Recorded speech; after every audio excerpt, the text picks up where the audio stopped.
महिला शेतकऱ्यांना स्वतंत्र शेतकरी म्हणून कायदेशीर मान्यता, समान हक्क आणि शासनाच्या सर्व कृषी योजनांचा लाभ मिळवून देणारे महाराष्ट्र महिला शेतकरी सक्षमीकरण विधेयक 2026 विधानसभेत एकमताने मंजूर झाले आहेत।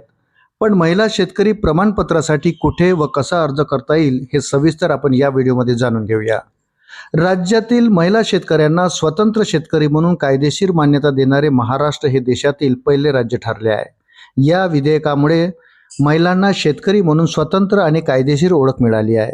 या विधेयकानुसार शेतात प्रत्यक्ष राबणाऱ्या महिला, बीज उत्पादनाशी संबंधित महिला, पशुसंवर्धन, कुक्कुटपालन, दुग्ध व्यवसाय, मधमाशी पालन, मासेमारी, फलोत्पादन, अळंबी लागवड, कृषी वनीकरण, चराई व्यवसाय करणाऱ्या महिलांसह शेतीशी संबंधित जोडधंद्यांमध्ये कार्यरत महिलांना महिला शेतकरी म्हणून मान्यता दिली जाणार आहे। महिला शेतकरी प्रमाणपत्र कसे मिळवाल? महिला शेतकरी प्रमाणपत्र देण्याची प्रक्रिया साध्या पद्धतीने ठेवण्यात आली असून यासाठी महिलांना ग्रामपंचायतीकडे अर्ज करावा लागणार आहे। तर निमशहरी भाग आणि नगरपंचायत क्षेत्रातील महिलांना सक्षम प्राधिकरणाकडे अर्ज करून हे प्रमाणपत्र मिळवता येणार आहे।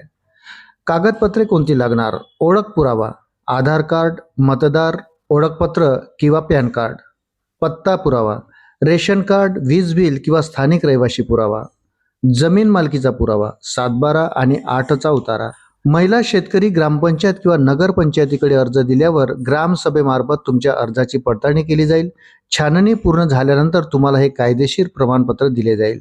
या व्यतिरिक्त ऑनलाईन व इतर पर्यायी सेवांसाठी तुम्ही आपले सरकार पोर्टलवर देखील नोंदणी करू शकता। अशाच नवनवीन अपडेटसाठी व्हिडिओला लाईक आणि चॅनलला सबस्क्राईब जरूर करा। धन्यवाद।